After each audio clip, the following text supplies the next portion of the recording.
What's up, everybody? Welcome to Straight from the Dome. This is the bye week episode. As always, I'm Augie, joined by my boy with the big brew, Gray Beatles. What's up, man? Got the big brews. Stole it right. Hey, I'm going 3-1-2 tonight. Stole it right from Applebee's. 3-1-2. That's my choice tonight. All right, let's get this going, man. Drink a little bit. Thirsty Thursdays. Ready to talk some Notre Dame football. Absolutely. Got a lot of stuff to talk about. But we had a big announcement this week, as I'm sure a lot of our viewers saw. Down the Tunnel, our friends at Down the Tunnel, our partners now, I guess you could say. We have a show that I guess is going to be on Thursdays now with them. I don't know if you want to talk about it a little more, Bray.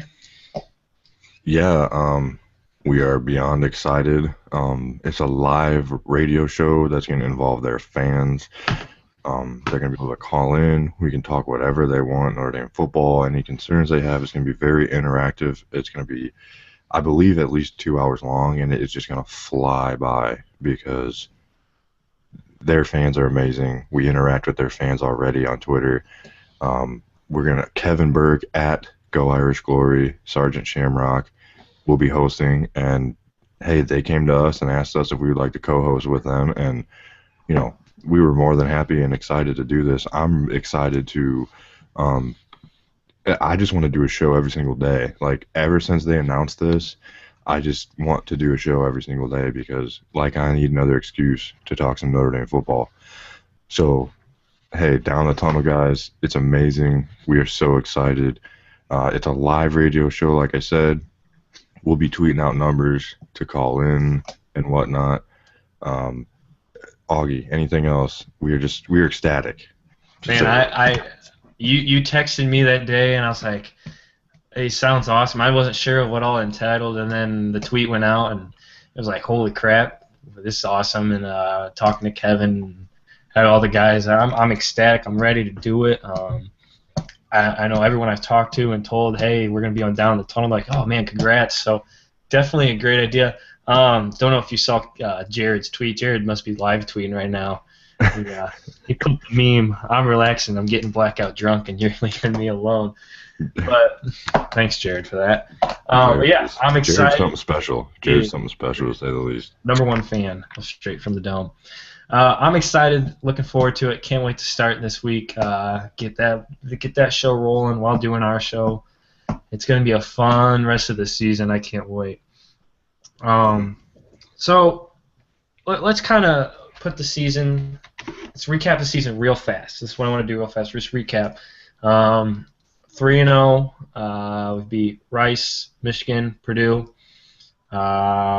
Take care of Rice at home. Roll through Michigan. Struggle in the first half versus Purdue. Take care of business in the second half. Now we're going into the bye week, week 4. We're sitting pretty. We're sitting where we want to sit. So now I ask the question, what do you want to see? What do you want to see worked on? What do you want to see Coach Kelly go in and say, look, guys, this is what we're going to pound hard this weekend, and get ready for Syracuse on Saturday or next Saturday. Okay, well, I'll start with this. You hit on it right there in your 3-0 spiel right there. We're 3-0. If somebody were to tell me that we would be going into our first bye week, week 4, which I know seems early, but if somebody tells me that we are 3-0 and we shut out Michigan, okay, and we haven't won a game by less than 16 points, I will take that every single time. So where we are right now, we are sitting very comfortably. You can say whatever you want to say about the Purdue and hangover game. I don't care. We are complaining and upset about a 16-point win, halfway a road game, neutral site game. We had to get on the bus, okay? First true game away from home. I know it wasn't in another college stadium, but we can chalk that up for whatever it is. We're talking about a 16-point win here. So just to kind of hit there, as far as what I would love to see addressed in the offseason, to me there's a huge need to be looked at on the offensive line. Everything starts there with our running game. A lot of people aren't happy with our running game, but interesting stat I heard on the new ND Nation with at Irish Tightness on their radio show last night. This this season we are running the ball better than we have in any other season to start under Brian Kelly. And that just blew my mind when I heard that stat because it doesn't feel like we are. And I think a lot of it, the feel that we have is because we're splitting carries between so many guys, and so many guys are getting the same amount of carries, and no one's really having the chance to like absolutely stand out other than what you see, like the eye test per se. Like you can tell Greg Bryant's the best running back we have, but if you looked on paper, it's harder to tell that. So we need to address the offensive line, which Brian Kelly has already made clear that he's going to do. I would love to see maybe Brian Kelly pick between two guys on the running back core. To me, it just helps guys get into a little bit more of a rhythm. I know we're kind of beating a dead horse here because we've kind of hit on this before, but it's what bye weeks are for. And the bye week is coming at an absolutely great time. We can get our health back in our secondary, hopefully get these 5 guys that are being held out from the suspension back. It wouldn't be a better week or 2 weeks, I guess, to get these guys rolling and reacclimated with the team. What do you think so far? Like anything specific that you want to see addressed by Brian Kelly? And after you say that, hit on the three-headed monster at running back and what you want to see. I think we've talked about this a lot, and it's got to be the offensive line. I do want to see a little more tightening up in the secondary, but that's not a huge deal to me because after week 1 we really tightened that up and focused on that. But to go to the running backs point, and I don't want to get too depth because we talked about it a lot last week and the week before that and the week before that. But 3 running backs is too much. It's just too much. And what I want to see, and I'm no coach, and I'm just a guy that does a podcast and drinks a lot of beer, so I don't know a whole lot. But I want to see Folston and Bryant split carries. That's 2 guys. You're still keeping them fresh. It doesn't have to be every other series. Run in Folston for 2 plays. If he's moving the ball, keep him in. Then put Bryant in. If he's moving the ball, keep him in. If Folston's having the game of his life, keep him in the whole game. I want to see Cam be that third down spark guy. I want to see him come in third downs and take the ball and get a first down. Then I want to see him sometimes come in and maybe like on first and second down and get a spark. That seems what his role was the last 2 years with Cam, especially last year. He would come in, he would have a good couple runs, it would give the team a great spark on offense, and that seems to be his role. He's not an every down guy, and I said this before, and I think you've agreed with me. Your every down guy is going to be Folston and Bryant, and then your third down spark guy is going to be Cam. That's what I want to see, and obviously the O-line too, because it all starts with the offensive line. You can't run the ball if you got, I don't care if you got Barry Sanders back there. You're not running the ball unless you got some kind of offensive line. And the offensive line hasn't cut it in the first 3 weeks, I'm sorry. But it hasn't been horrible because, like you said, that stat said we ran the ball better. But it could be a lot better, I think. A lot of that has to do with the splitting of carries because we just don't see anybody getting a rhythm. The running backs are essentially, especially starting the game, not so much as we finish it, but they're essentially playing every third series, especially to start the game. Either one of them is starting, Folston the last 2 games, Cam the first game. And they're playing every third series, especially in the first half. I maybe noticed a little bit in the second half. They kind of roll with 1 or 2 guys more than the other, but it's not noticeable enough to get everybody in the rhythm that they need, and everybody's still getting the same amount of carries. So a lot of that thought in our head of we're not running the ball as well as what we think we are, and to me, when I heard that we were running the ball better right now through 3 games than any other year under Brian Kelly, I just could not believe that, and we have to attribute that to the equality of carries that these guys are getting. I mean, are you thinking that, or am I just crazy? No, I think you're absolutely correct, that's why if you take it down to 2 guys, I think that's your best bet. But like I said and you said, there's something behind this madness he's got going. So yeah, and look, it sounds and looks great saying, hey, we have 3 guys that we are more than comfortable with the ball. And it sounds, it sounds like, oh my God, Notre Dame is a three-headed monster. They have three guys that they're rotating in there constantly. But it's not, it doesn't seem to be working as well as what we would hope to have, because going in the year, to me, the combo of the three, and more so Folston Bryant, that is hands down to me, talent wise, a top three running back core in the country. There is no other. It actually might be the best, and I'm trying to be as unbiased as possible, but I cannot think of two guys on another team that are as talented and could be potentially as good as what we have right now. And we are not utilizing that. And like we said, it starts with the offensive line. It really rolls from there. You can somewhat run the ball with mediocre offensive line, but not when your guys aren't getting in a rhythm with 8 carries. You might be able to get into somewhat of a rhythm with 15, 20, 25 carries with a bad offensive line, make a couple guys miss. That's the rhythm of the game. You don't make guys miss on 7 carries, and you know what I'm saying? Hmm. It's just, it starts with the offensive line. We've made that clear. I believe you are in agreement with me. We want to see two guys. And look, we love Cam McDaniel, and we're not hating on Cam McDaniel. I mean, the dude was the Texas High School Player of the Year in high school, his senior year. Okay, that says everything you need to know about Cam McDaniel. But the reality is, he's not as explosive. He's more consistent, I would say, in almost every aspect. But he's not the guy that's going to make the 80-yard run like Bryant and Folsom possibly could. He's our best pass protector, so it just makes all the sense in the world. Hey, let's give Bryant and Folsom close to 20 carries each. Bring Cam in on those third downs, help protect Everett, let Everett be able to extend some plays. Maybe get Cam involved in the passing game. And obviously Bryant is right now our best receiving running back, because that dude in the open field is just unbelievable. He's shifty. He makes anybody miss. So, but Cam is consistent. Let him get on that third down. If Everett needs a dump off to a running back or a screen, Cam uses his blocks. He uses his blocks probably better than any other running back as far as patience wise. So, get him in the open field on a couple screens on third down. Let him get in the pass protection. It's just all about rhythm to me, and you can't get into that rhythm with the equality of carries that our guys are getting right now. Yeah, and so I guess we'll put it at this. In conclusion, you and I both agree. Two running backs, Folston and Bryant. Cam be your spark guy.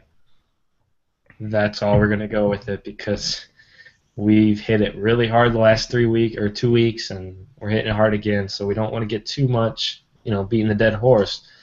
But I think that's what we want to see is Folston and Bryant, two guys swapping in and out. Here and there, Cam as your spark guy. And look, I know we've hit it before, like you said, but we are now getting to the point. We are getting into the absolute brutal stretch of our schedule. Okay, we're through the stages now of, hey, let's figure this out. You know what I'm saying? There is no more of that. Okay, we are getting to the point where we are going to start playing Florida State. We have to still go to Syracuse, which we should roll over and we should handle. But we got Stanford, Florida State, Arizona State. We have games where we need to be in our rhythm and on our game.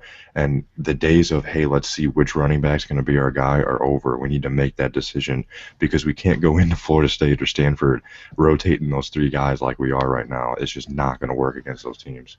Absolutely. So let's move on here.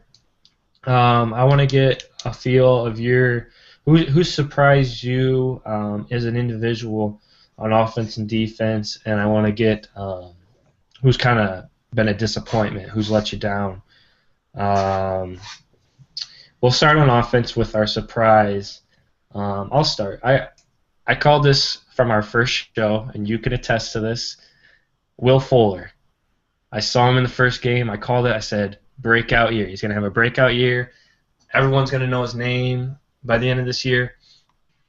I called it, but I was kind of unsure about it, and I think he's done that. He's having a little bit of breakout. He had a great 3 games.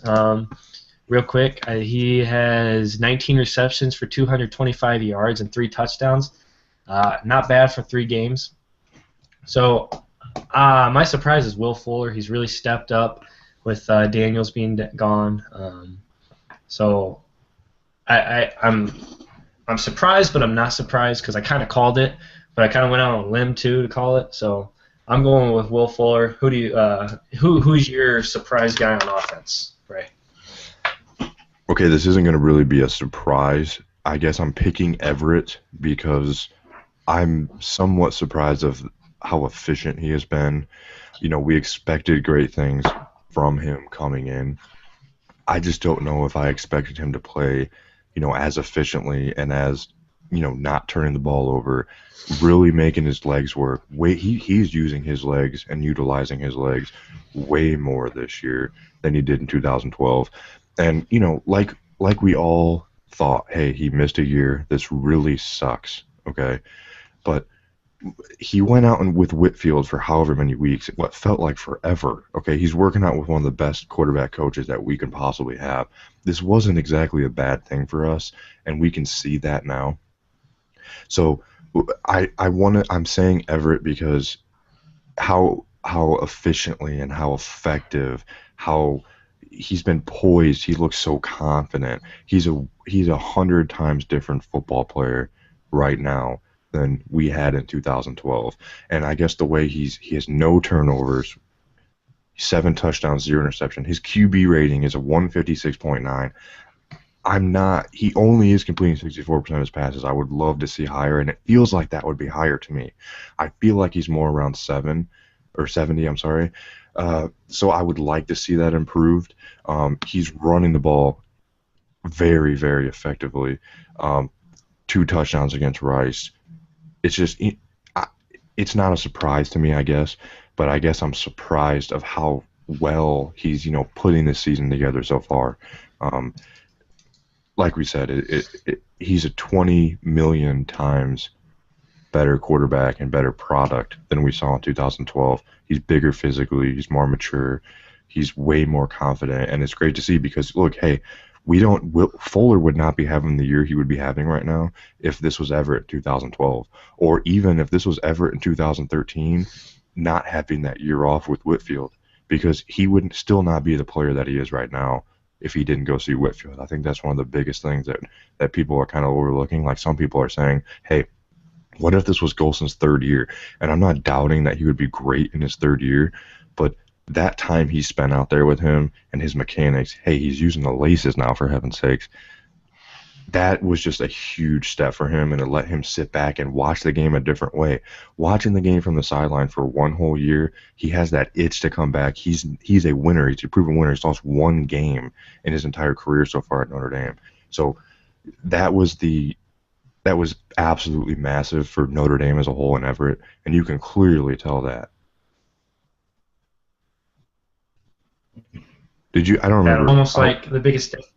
Sorry, go ahead. No, I didn't. Well, I was just gonna say, like, the biggest difference I notice in him is a confidence level. It's in him and in, I guess, me and maybe the coaching staff. I'm confident in him making a play now. In 2012, when I knew Everett had to make a play, it was like, it was very, and it improved in his first game at, well, not his first game, I guess it would have been the second game at Notre Dame, when they brought Tommy in for the last drive at Purdue, or against Purdue. There was no confidence level in Everett to make that game-winning, difference-making drive. And now I look at Everett, I have confidence in him to run that 2-minute drill, to make that pass that we need, to convert that 3rd down, or that 3rd and long. So that's the biggest difference I notice. But you're absolutely correct. That year off, I think, definitely made a difference in his composure and his maturity. I'm not doubting that if he had played last year that he'd be at the same level or even higher. I'm just saying the year off for sure helped him as opposed to hurt him. So. And you hear claims all the time of, hey, I got to sit back and watch the game from a different angle. Other than being, sometimes guys pull a running back, let's say, for a series or 2. Hey, let him see the game, how it's flowing from the sideline right now, and that helps people. So I'm not saying that he wouldn't, like you said, that he wouldn't be where he's at right now if he would have played last year, but so many great things happen out of a terrible situation. We're seeing that now, and it's just clear we're seeing that now. Exactly. So, all right. Well, let's get our defensive surprises. I'll start. I'm gonna go with Joe Schmidt, the fifth-year guy, the ex-walk-on, the Rudy of this year's team. Um, it, I I'm impressed by him. I love watching him play. It, I like watching the guys that thoroughly, enjoy the game, weren't necessarily supposed to be there. The Joe Schmidts of the world, the underdogs, I should say. So definitely, he's my surprise, and that's just because I think I love him as a player and what he's gone through and done. So that's my surprise on defense. How about yours? Surprise on defense, got to be Tranquil.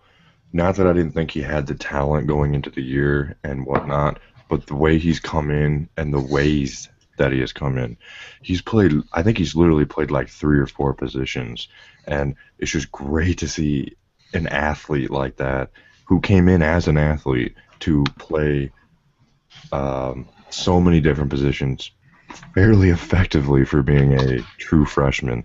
That kid is going to be special, very special, and he surprised me in the way that I thought he'd be a special teams guy, maybe come in, and I understand injuries on the back end has had a huge part um, in his development and his actual playing time, but he used those opportunities extremely well to, catapult himself to the position that he's in now. They're comfortable using him in more positions than most players. He's just really surprised me with the way he's taking the bull by the horns, I guess you could say. Um, Playing extremely well. He's flying around. That's exactly what we wanted to see. We talked about this earlier in the season. Hey, let's see you guys flying around. He's just a fun guy to watch on the field. Um, do you have any thoughts on him? I mean, it's hard. I don't really. He's just playing extremely well to me. I And think yeah, go ahead. no, I think you hit the nail on the head. Exactly what you said was what I would say about him. So that is kind of something we said with the new defensive coordinator coming in, Van Gorder, and all that stuff. It seemed like there was a new energy on the defense, and we wanted to see guys flying at the ball and see everybody jumping up when we make a play. And I think we've got that. So I guess you could also say just the defense as a whole has been a surprise after they tightened up the secondary after the first game. I think it's been definitely a surprise as a whole. Absolutely. Hey, real quick, our buddy from high school, Brandon Abel, is watching live right now. Give that dude a heads up. Hey, Brandon. Miss you, bud. Thanks for tuning in, my dude. Miss you, man. All right. Well, we are at the unfortunate part now. The letdown guys. The guys that have let us down. They've made us sad.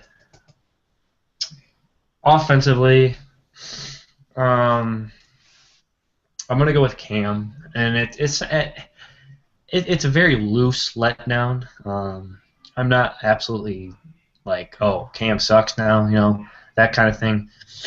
It just seemed like with all the hype with him coming in after last year, it seemed like, oh man, he's got to be our number one guy. He's got to get all the carries. He's got to be that guy.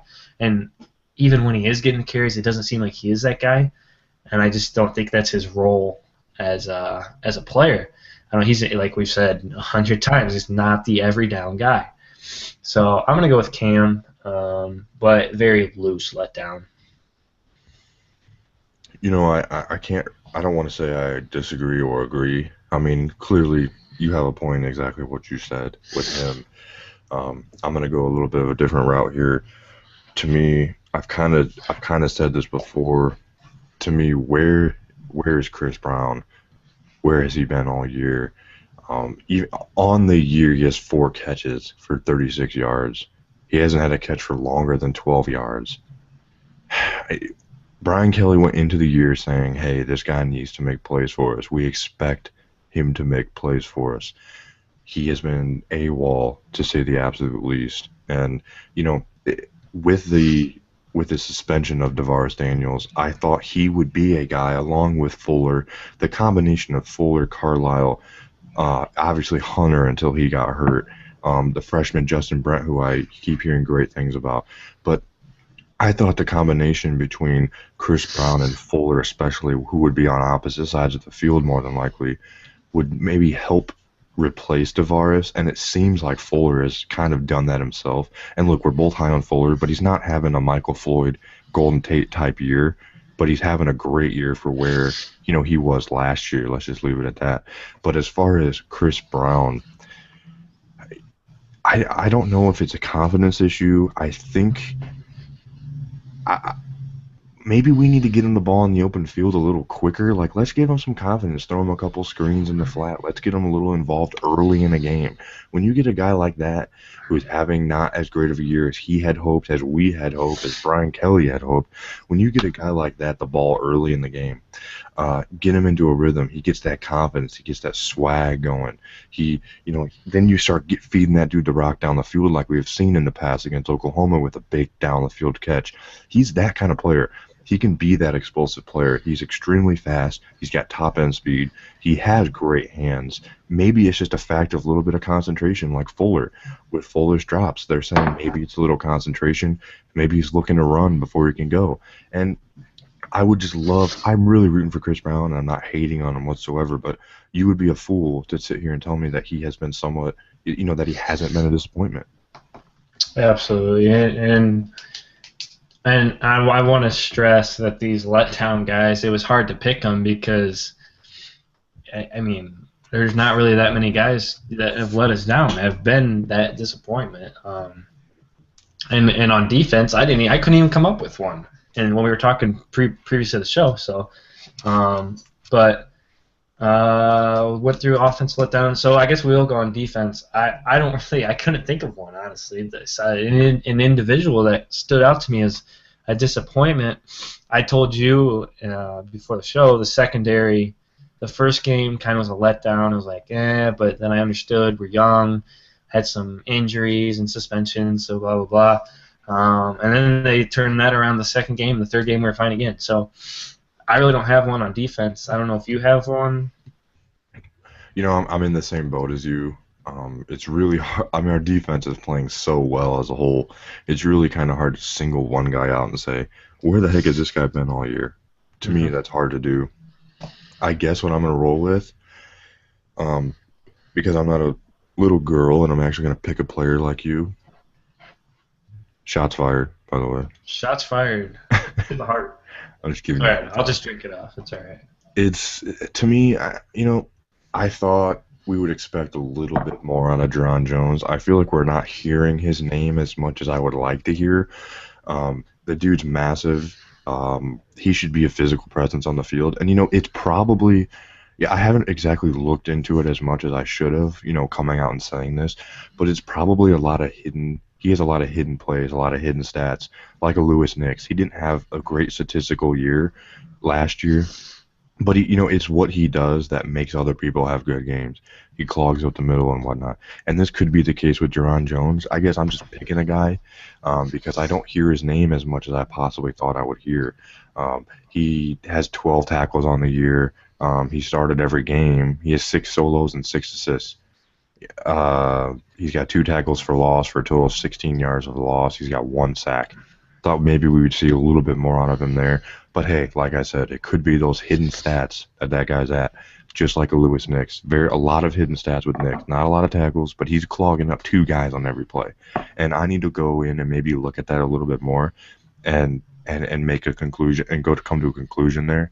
But right now, I don't hear his name very much. And for whatever reason it is, I'm not going to say I'm disappointed, but I maybe expected to hear him a little bit more coming into the year. Right. So, all in all, there's not many letdowns. So. Defensively as a whole, you can't complain. You can't sit here and complain. Exactly. It's not like offensively where we can sit here and say, hey, Cam might be having somewhat of a down year, or hey, Chris Brown's having a down year.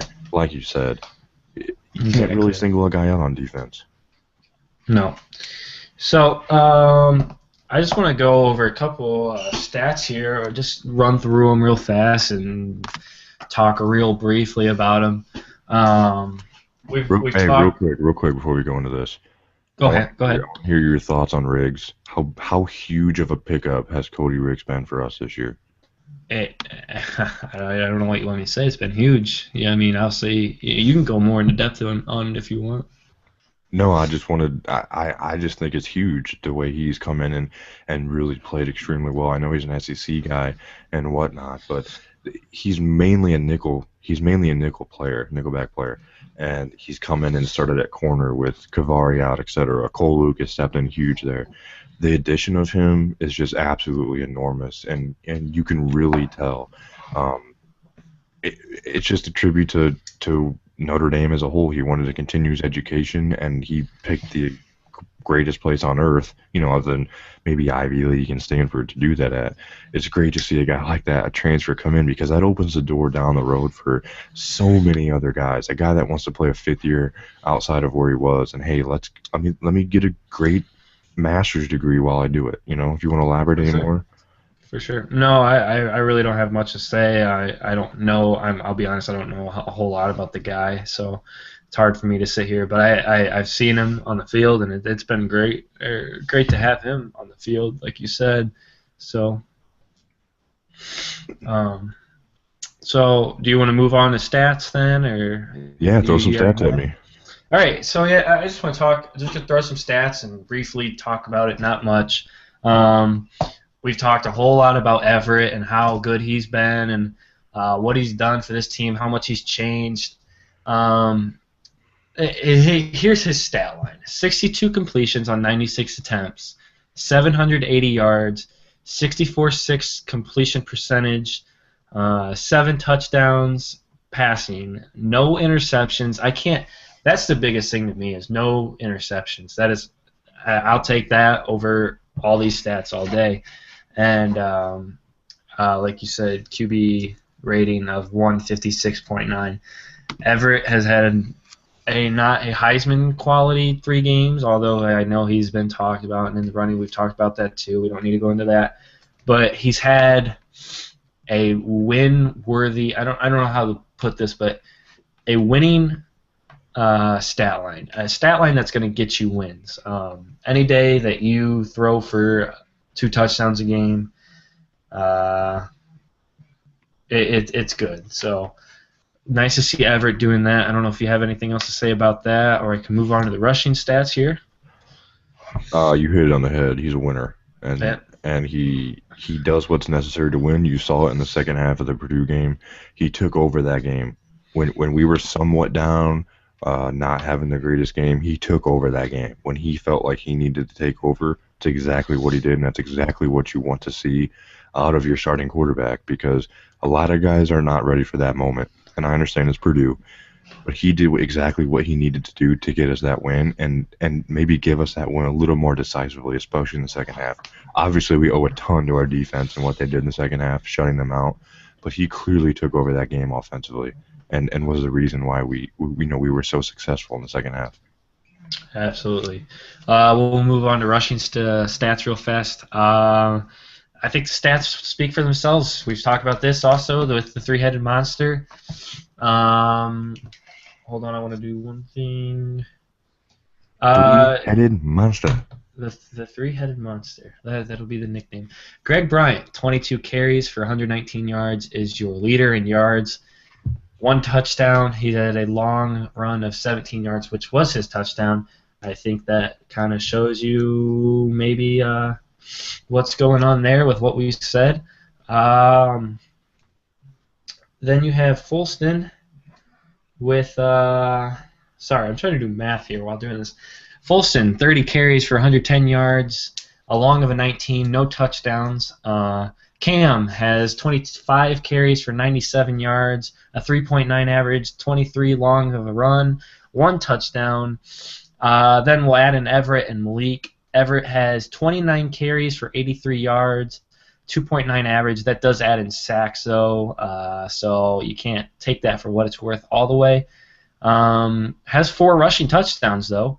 Malik Zaire had 4 carries for 67 yards, 16.8 average. Garbage time. Yeah, 56 long, no touchdowns. But if you take the yards of Malik and Golson out, I believe it comes to 324 for the 3-headed monster. So I think stats carry themselves there. Greg Bryant's got the most yards, only by 9 yards, but he's got 22 carries, as opposed to 30 by Folston. And then Cam's got 25 for 97. Look, I don't want to say that stats mean everything, but stats don't lie us at the same time. Hey, I'm a huge believer numbers never lie. Yeah, so that's all I got to say about that. We can move on to receiving then. Our boy Will Fuller, I called it from the start. I'm still calling it. 19 receptions, 225 yards. He's got 3 touchdowns. He's averaging 11 yards per catch. CJ Prosise, starting to come along maybe a little bit. 6 receptions for 122 yards. He has 1 touchdown, which was a 53-yard catch. It was nice to see Prosise fill in when Amir got hurt, because that was kind of something like, hey, Amir's somewhat fragile. We saw glimpses of Prosise against Rice, but the way he kind of stepped into that slot receiver's position when Carlisle went down was great to see. Speaking of Amir, he's got 11 receptions for 117 yards with 2 touchdowns. Then Corey Robinson, who I want to see get more involved, and I think the thumb had something to do with that in the first couple of games. He got a little more involved against Purdue. He's got 5 receptions for 99 yards with 1 touchdown. Then we got Ben Koyak, the tight end. Want to see him get more involved. We saw it a little bit against Purdue. He had 5 receptions. He's got 10 on the year, 97 yards, 28 long reception, no touchdowns. The rest of these guys have no touchdowns. Chris Brown, who you've talked about, is kind of your disappointment. 4 receptions for 36 yards. Greg Bryant's got 2 receptions on the year for 34. Folston's got 2, and Cam's got 3. So we are getting the running backs involved a tiny little bit on the passing game, not as much. Maybe that's something we could see more with Cam, like you said. He's a very good pass protector, though, so you're going to see him stay in the pocket more when he's in on a pass play, I think. I don't know if you have anything more to say about that. I would like to see Cam maybe a little bit more involved on 3rd down, like you said. Hey, if it's a 3rd and 4, and you can get Cam possibly on a screen or whatnot, he's going to utilize his blockers. He's extremely good at reading blocks and using his blocks. So that would be kind of something good to see. I want to touch one thing on the rushing. Sure. To me, when Everett Golson has the 2nd most carries on your team, and it's only by 1 carry that he's not the leading rusher, a lot of that is play breakdown, because I haven't seen a ton of the read option to where he's actually kept like a design run. He has kept quite a few quarterback draws, definitely under 10. I want to say under 7 or so on the year. The majority of his rushing is an improv rush, you could say, which is great because you want something like that, and we want to utilize him there. But it's just kind of to me, I would love to see, Bryant and Folston leading the way. That's what I'd like to see. We've hit that on the head so far. Like I said, Prosise, great to see him fill in when Amir went down. It appears that Amir should be good to go by Syracuse, if not for sure Stanford. So that's good to see that he's not extremely broken like he has been in the past. Robinson showed some great signs last week. That was great to see him get a little bit more involved. Made great catches in traffic. He looked a lot more comfortable with that thumb. He still has tape around that thumb, which I'm sure it's still bothering him. But it was great to see him get a little bit involved. He had the 32-yard catch last week. He had a touchdown in a pretty big time. He got the game ball. It was great to see. That's the game that he needed. We talked before. You need to get guys that are not having as great of a year involved a little bit more. Not that he wasn't having a good year, but he just wasn't, as involved in the offense. And it was great to see him kind of stick in and whatnot there. So maybe this can catapult him to where he needs to be right now, and that would be amazing. I can go into a couple stats real quick that I saw on Twitter that I just want to share, and all the credit in the world goes to Michael Birch. He's our director of football relations and media relations at Notre Dame. Absolutely. I saw this today, and I don't want to say I'm surprised, but it's really kind of telling of the way Brian Kelly is building our program the way that he is. Since 2010, only 7 FBS programs have recorded more overall wins versus teams that finished the season above 500 than Notre Dame. And I don't know who those 7 teams are, but that's a stat that you want to be in the top 10. and that's exactly where we are.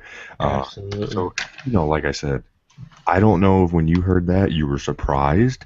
I don't know if you were caught off guard. I don't know what you were, but that can't be a bad stat to be in the top 10 about, no doubt. I absolutely agree with you on that. There's no doubt about that. I have another one.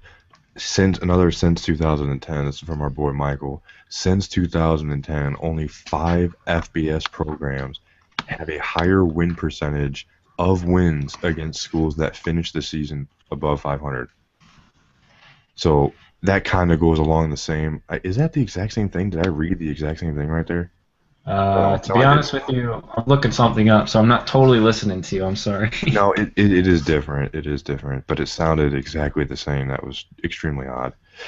Anyway, here's another one. Notre Dame is 40-15 under Brian Kelly. Okay, and 23 of those 40 wins for a win percentage of 57.5% have come against teams that finished the season above 500. Hmm. So pretty much, if you finish the season above 500, you're bowl eligible at 6 wins. So we are beating bowl eligible teams 60% of the time, which is exactly what we want. Um, those stats to me kind of jumped out to me. It was great to see that. And, Brian Kelly quietly, I don't know, quietly, we went to the national championship 2 years ago, but somewhat quietly is building a program that is going to, if he stays here for another 6 years, which that's a whole another topic in itself, we are going to be a consistent top 5 program moving forward. And that's just a great tidbits to kind of see there. Something that you kind of hinted on. Brian Kelly, just as a coach. Hold on, I'm trying to look something up while talking. Um, it. You got to be happy with what he's done as a coach, as a program builder. There's no doubt in my mind. I was looking at my time hop. If you don't know what time hop is, it shows you statuses on Facebook and stuff like that that you did in the past. And I put on Facebook, I would just like to say I would rather get blown out than get beat like that. Enjoy it, Brian Kelly. Keep it up, and you're going to be out before you know it. Now, half of this was 4 years ago. I was a sophomore in high school and didn't know a single thing. But that was when we lost to Michigan State in overtime. I think that was his first year. I could be mistaken. Is that the trick play? I think so, yes. So, man, you were an idiot then.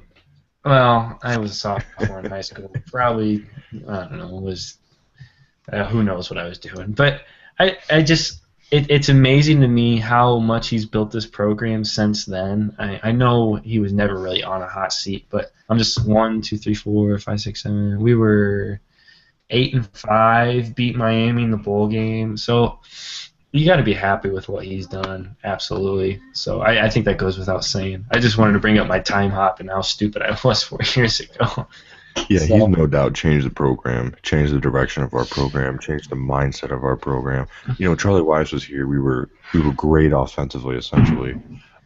Obviously, first couple years of Jimmy Clausen were somewhat slow, but when you have Brady Quinn, Maurice Stovall, Jeff Samardzija, etc., Golden Tate, Michael Floyd, we're going to be great offensively. Absolutely. He's changed the mindset of this program and the way that we're more of a defensive first program, I guess I would say. And that's not exactly what you would have expected from him coming from Cincinnati, and he's an offensive-minded coach. But, he made some great points, especially in the year of 2012 when we relied on our defense. He said, I looked at the SEC, and clearly they use their defense. They have game managers at quarterback. There's not very any quarterback from Alabama is not in the NFL doing anything. They're game managers in the SEC, and they rely on their defense. And that's exactly what he did in 2012, except now our defense is playing extremely well, but now we have a way better quarterback than some of those schools in the SEC. So we're going to take that next step. So it kind of just reiterates what you said, the way Brian Kelly's is making things roll right now. Exactly. All right, let's move on real fast. It's going to be pretty quick here with what we're about to talk about. I'm not big. Go ahead. More stats, bro. Oh, I'm sorry. I thought you were done. No, did I even give any stats other than the Twitter ones? No, but okay. I'm trying to go drink. You got to remember, I'm trying to go drink. Okay, sorry. We'll make it quick for you, okay? So these are just some things that I kind of just looked at a little bit before we kind of came on here. They're more defensive stats, just to kind of give you an idea, and this will help hopefully make your decision when we kind of get into where we need to go from here as far as Notre Dame, where we expect them to be based on what we've seen. Take these defensive stats into mind. 6 of the last 8 quarters that we have played, a team has not scored. So we've shut out a team 6 of the last 8 quarters. Obviously shutting out Michigan for 4 quarters, and we gave up no points in the second half against Purdue. To me, that's pretty telling. That's a great sign to see. Just a little tidbit there for you. We've only given up, I understand, we've only given up 2 passing touchdowns all year. 3 games in, only giving up 2 passing touchdowns is, to me, I will take that every single time. We have not given up a rushing touchdown. Does this not remind you of 2012? I was going to say that reminds me absolutely of 2012 because I think BYU was the first game we gave up a rushing touchdown, if I'm not mistaken. I or a believe touchdown you're correct. defensively, or something. It was something to that extent. We went at an absurd amount of time without giving up a touchdown. I just remember being at the BYU game and thinking, "Oh crap, there goes that stat," but I can't remember exactly which one it was. I think we gave up our rushing touchdown streak against Oklahoma. That's when I think we gave up our. Yeah, I was thinking it was BYU, but either way, it was. That reminds me of 2012. That's what I was just thinking. So hitting there, look, we've given up 2 passing touchdowns all year. Our secondary going in might have been somewhat of a, we were kind of confident there, but knowing the injuries that we have there now, and without Kavari, how depleted we are in our secondary right now in the year, giving up 2 touchdowns all year to me is you will take that every single time. As far as the rushing touchdowns go, we weren't exactly sure about our front 7 heading into the year. That was something that we were somewhat concerned about. Not giving up a rushing touchdown 3 games into the year makes me extremely excited about where we're moving forward. Another running stat, the longest run we have given up all year was 19 yards. To me, that's a great thing. We're playing extremely aggressive defense while still keeping everything in front of us. So that's something to kind of look at. Another thing, the last kind of tidbit that I have based on little research I did before the show, we've only given up 7 second-half points through 3 games. If that doesn't spell halftime adjustment, I don't know what does. Absolutely. Is that the end of your stats roll-off there? Just a couple tidbits of defense I wanted to throw out there. Great stats and great work on your part. I wasn't that prepared going into today. I had some stuff prepared, but for all of you that don't know, I'm very busy with a lot of things, so I try to do my best. But we normally ad-lib anyway. I just had a couple things. Pretty much we do. That's all it is. We're going to move on real fast. We're going to go through top 25 and just go through some teams here and just see what we could do. Just looking at it, I'm going to go real fast through the top 10. Florida State, Oregon, Alabama, Oklahoma, Auburn, Texas A&M, Baylor, LSU, Notre Dame at number 9, and then Ole Miss. Florida State, we see them in week, I'm not sure which week it is. Do you know off the top of your head? I want to say 8, maybe? 7, 8, somewhere in there, 9, 7, 8, 9, somewhere in there. Yeah. We see them in the future. Then you got Oregon at number 2. Oregon, I could see maybe running the table. They got Washington State this week, Arizona. They do have a tough game at UCLA on the 11th, which would be week 1, 2, 3, 4, 5, 6. Then they got Washington, California. They play versus Stanford at home. And then the rest are Utah, Colorado, Oregon State. So I could see them maybe running the table, maybe having 1 loss. So there's a team to look out for. You could see in the top 4. Then you got Alabama, who, in typical Alabama fashion, has not played anybody worth a darn so far.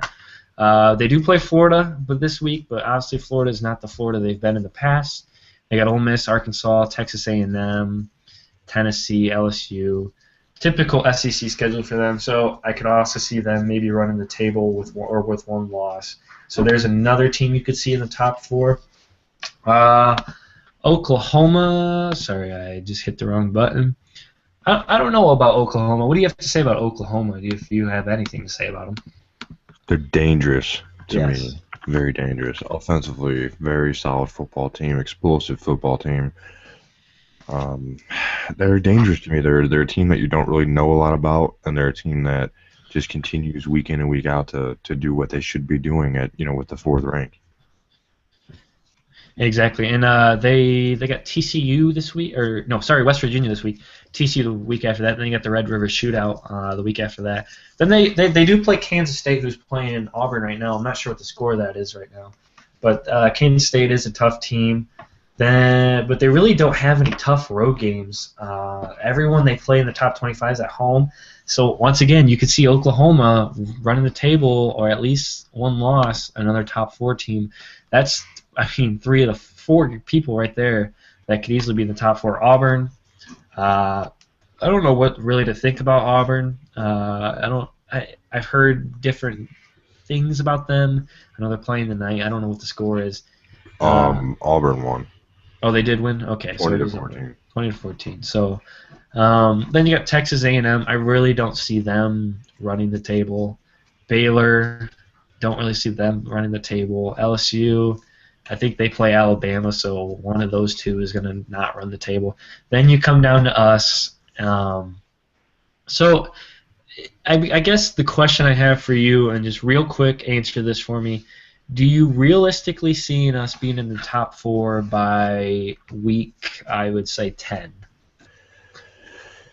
It all depends, like you said, on who plays who, when they play who. Obviously, some matchups are going to happen in so far that are ranked ahead of us as far as teams. Oklahoma is going to play Baylor. Like you said, Alabama is going to play Tennessee. And Alabama is going to play Auburn. So pretty much the point in looking at this is to kind of see where we think and how realistic it could be that we could end up in the top 4 at the end of the year. And if you look at games that, Baylor's going to play Oklahoma, when that game happens, we need Baylor to lose. We need the higher ranked team to lose, because if the higher ranked team beats the lower ranked team, the lower ranked team is gonna drop, but they're not gonna drop as far because of how similar their rankings are. So let's say going into that Baylor Oklahoma game, Baylor is 7 like they are now, and Oklahoma is 4. If Baylor, I guess it's so even, it's kind of hard to tell who drops where. But if Oklahoma beats Baylor, more than likely they're gonna drop 1 or 2 spots. I understand it's a very close ranking game. It's hard to drop somebody so far, but we need games like that to happen. We need the higher ranked team to beat the lower ranked team, or else it's just going to become an amazing cluster of teams right in that top area. And obviously Notre Dame needs to take care of business themselves. Notre Dame needs to win out. They could have 1 loss to me. They could lose to Florida State extremely close, like a touchdown or less in the 4th quarter.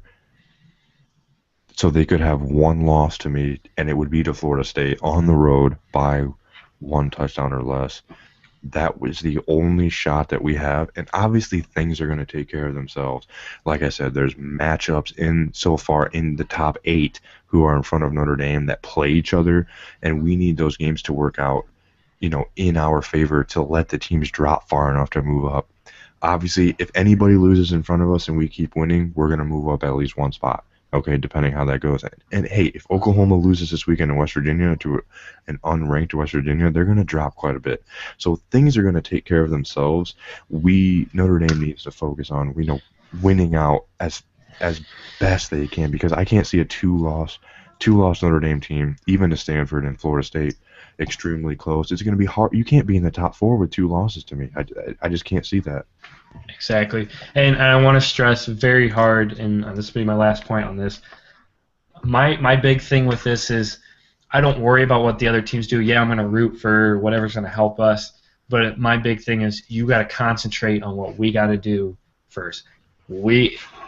I mean, we lose the next 2 games, we don't worry about that anymore. So I'm going to be more concentrated on what we have to do to take care of our business, and then, you know what? If we get snubbed out and there's 5 undefeated teams, which won't happen, but I would rather that happen than me sit here and worry about it in week 4 when we're sitting at 3-0 and we haven't played a top 25 team yet. So enough with that. I guess realistically, let's just say, as of what you've seen right now, with the brutal schedule that we have remaining, okay, we have Stanford at home, North Carolina at home. We have to go to Florida State. We have to go to Arizona State. Louisville is a tough team. We have to go to USC. With what you see left, what is realistic for us? Where could we be, heading into the USC game or after the USC game?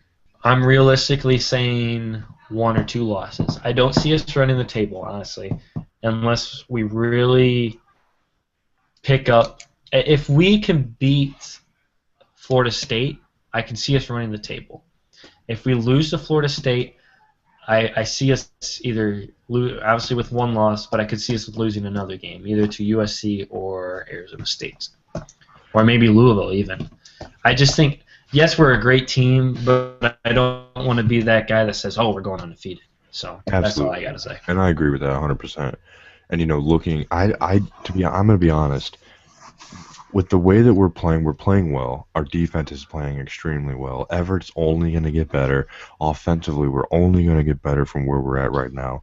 Skill position guys are only going to get better. If we can I'm telling you, if we get DeVaris Daniels back offensively, oh my Lord, okay? That is your key right now. Exactly. And we get those guys back, right now we kind of have to say we don't have them, which we don't.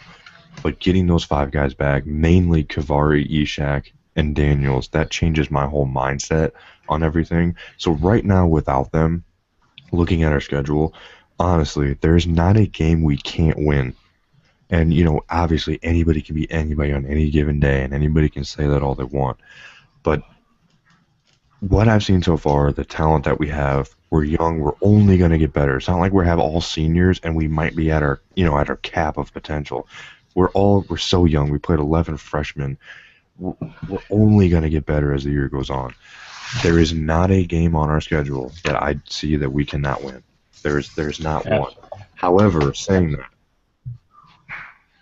I can't say I expect us to go into Florida State and win. I as a fan and as a biased fan, I want to see us play them extremely close, and I still think we could play them extremely close, even not as a biased fan. If you're Desmond Howard, you're going to say we're going to get beat by 50, but he's just an idiot. Anyways, that's neither here nor there. I see us very realistically, and I'm somewhat optimistic. I see 1 loss, and if we lose to Florida State on the road by a touchdown or less, we are in the top 4 and we're in the playoff. However, I agree with what you said. I see 2 losses as well. Could very easily see 2 losses as well. Whether it be the combo of Stanford, USC, or Florida State, we're probably going to lose 2 of those games. And we have a couple trap games in there. We have Stanford at home, and then we play North Carolina. We beat Stanford at home. The guys are going to be looking ahead to Florida State. We have North Carolina at home the week before. That is an extremely dangerous trap game. But I agree with you. I could see 10-2. If we are 10-2, though, we're going to get into one of those other BCS bowls that aren't the playoff format. So that's not a bad season for us at all. How young we are. Next year, like we said before, is going to be our year to take that step. We should start the year definitely in the top 8, top 7 next year with the guys that we're going to be having returning. I don't see anybody except for DeVaris, I'm going to say, because of everything that's gone on with him, and probably Kavari. We're not losing that many players. So a lot of guys, our young guys, aren't leaving early. Jalen could leave early, but I just don't see him leaving early. I'm hoping he doesn't leave early. But like you said, I can totally see 2 losses. But hey, worst case, that puts us in one of those BCS bowls. Exactly. So, all right. Well, enough with that. Let's move on to Pick'em, and then we'll close this out real fast. We got 5 games on the table. Notre Dame's not playing this week, obviously. So we got 5 other games. First game, Bray, Florida versus Alabama. SEC battle, little rivalry. Florida's not the team they've been. Alabama's obviously good as always. Who you got? Florida, Alabama. I just don't think Muschamp has it in him. He's just not that next level great coach to me. He can recruit all the players that he wants, but he reminds me of Brady Hoke. Who has he developed? Who has he developed from there? Thank you for Cody Riggs. I guess, but gotta go Bama here. That's just a no-brainer to me. I'm gonna go Bama as well. LSU, Mississippi State. LSU top 25 team, I believe. Mississippi State. It's an SEC game. Anything can happen. I'm still gonna go with LSU. Who you got? I have to go with LSU as well. Mississippi State's dangerous to me. Could make a very solid game of it, but the running back core that LSU has right now is extremely good, and if they can depend on that, it's gonna be hard to beat a team like that. Absolutely. We'll go. So you got LSU in that. Clemson and Florida State. Winston suspended for the first half. If you didn't see, I'm sure you saw if you watched SportsCenter. Everyone is fed up with this crap, as I am. I'm going with Clemson. I think Clemson comes in first half. They kind of put up some points, and Florida State struggles offensively. And I think Clemson holds them off in the long run. I'm going to go with Clemson. I love your ballsy pick there, with Winston being out a half. I could totally see Clemson coming out fired up. Like, not that they didn't think they could win before, but now without him for a half, they really think they can win, and that is huge. And it's at Florida State, and they're going to be hyped up for that game. I really, really want to agree with you there, but I'm gonna stick with FSU mostly because I want them to be undefeated when we play them. So That's my bias there. Look, I love that pick. I want to agree. Like I said, no Jameis. They really think they can win that game now, Clemson. I love it. All right, and then Syracuse, our next opponent, takes on Maryland in an ACC battle. I'm going to take Maryland. Who you got? I'm going to go Cuse. All righty. Future opponent of the Irish. Actually, our next opponent of the Irish. We're going to try and include our next opponent in all of our pick'ems, in case you haven't noticed. And then good old Charlie Cardinal, the Ball State Cardinals. Had a little setback last week against old Indiana State, an FCS opponent, but that's okay. It's an in-state rivalry. They came in. They upset us. It was bullcrap. The rest screwed us. I'm taking Charlie against Toledo in the first MAC game at the Glass Bowl. Ball State's true road game, except for Iowa, in the MAC. Chirp, chirp, go Cardinals. I got Ball State. Who you got?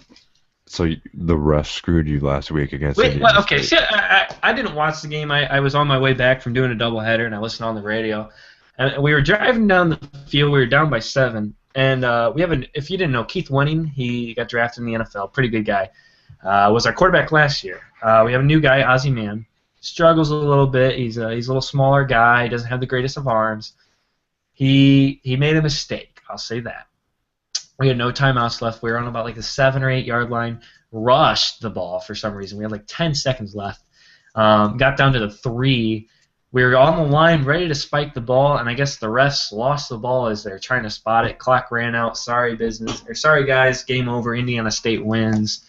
And Indiana State thought it was the freaking Super Bowl. No matter what, who you got against Ball State and Toledo? Okay, let's be honest there for a second. You should have never been in that position against Indiana State. I don't want to get into this. Is not a Ball State podcast. We don't need to get on that. If you want to start a Ball State podcast, I'm all for it, though. Dude, I don't know the first thing about Ball State or Toledo. Other than that, Gunnar Kill absolutely dissected Toledo. And hopefully your quarterback you just mentioned, whoever his name is, Bobby Boucher. Ozzie Mann, baby. Ozzie Mann. I'm gonna name his name is Bobby Boucher to me. All right. So Bobby Boucher is gonna throw all over Toledo, just like Gunnar Kill. I'm taking your boys at Ball State. Fight team, fight for Ball State. Hey, real quick with the standings for this, updating anybody in case they didn't see it last time. Yep. Our guests are in the lead, well, tied with me, I guess, at 7-3. Obviously, they're gonna fluctuate this week because we don't have a guest on Thursday. I'm gonna have my roommate Brandon Weinkoff is gonna make the picks for them this week. Okay, so our guests are gonna pick. Our guests are gonna pick, so we're gonna stay even. Augie's at the bottom right now at 6-4. So hopefully I can take a lead over Bill Beck and Kevin from last week, and hopefully Augie continues to sit at the bottom. I'm only one game out, baby. All right. So we've talked a lot about Notre Dame and the bye week we're going in. I'm going to enjoy some football this weekend. I do have an umpire clinic, so wish me a little luck there. It's kind of a big thing for me. Where's it at? Grand Rapids, Michigan. I'll be in Grand Rapids this week. I'm going out to Ferris this weekend to see Alexis. So. Oh man, I'm half tempted to stroll up there, but I'm riding with my dad. We gotta. For those of you that do not know, I'm kind of big into division. I'm getting into Division II baseball now, umpiring. So trying to get to that D1 level, which this clinic may help me. So look for your boy on ESPN someday. Hey, good luck. Good luck. Appreciate it. So that's my plan for this weekend, but definitely going to watch some college football and enjoy not having to worry about Notre Dame. And yeah, I know you're headed up to Ferris. I'm a little envious of you. I miss my boys and girls up at Ferris. But I got nothing else to say. Great show, great time. Looking forward to this week and Down the Tunnel. I know we're going to have a show, I think, Monday or Tuesday. Maybe. Yeah, we're gonna aim for Monday again. Maybe have a guest on. Trying to maybe talk a little more about what we talked today, and then kind of starting to preview Syracuse just a tad bit. Try to have a guest on, pick them. Gonna try and preview the Down the Tunnel show a little more and show you what's going on there. So absolutely. I got nothing else. I'm gonna go start drinking, get my Thirsty Thursdays going. Don't know what you're about to do, but. I'm a working man now. I gotta work my way to bed. I'm still living life. So all I gotta say is go Irish, and I'll see you Monday. Yeah. Real quick, thank you to everybody. Our podcast on Podbean has hit over 215 views in literally 1 week. We made that last week. We started adding to it. Over 215 views. Can't thank you guys enough. Or listens, I guess. That's amazing. We thought it would be a slow start, like we said, and it's actually taken off to be something that's pretty awesome. We really enjoy doing this. Thanks to Brandon, he's still in here. He's our one viewer, live viewer. Thank you to be able 42, baby. Underscore. You gotta get the underscore. Sorry, be able _42. Thank you guys. Follow us on Twitter. You see our Twitters right here on our names at From the Dome 1842. Like we said, next week we'll be with you. Maybe preview a little bit more about our Down the Tunnel live radio show with the fans. Maybe have a guest on, talk a little bit more Notre Dame football. Thank you guys, and go Irish. Yep, baby.